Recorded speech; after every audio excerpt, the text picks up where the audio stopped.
Simple tips para makaiwas sa pimples.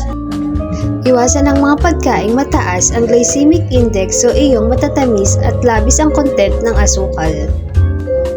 Maaaring gumamit ng cleanser, base sa tamang uri ng balat. Kung tuyo ang balat, gumamit ng moisturizing cleanser, habang kung oily naman, oil control cleanser ang gamitin.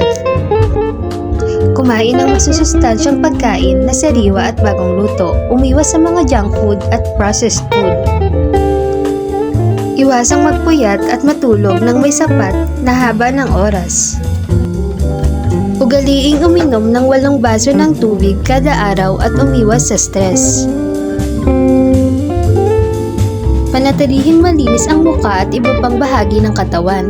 Maghilamos ng muka gamit ang malinis na tubig at mild cleanser na sabon 2 beses sa loob ng isang araw. Kung labis na oily ang balat, maaari itong gawing 3 beses sa loob ng isang araw.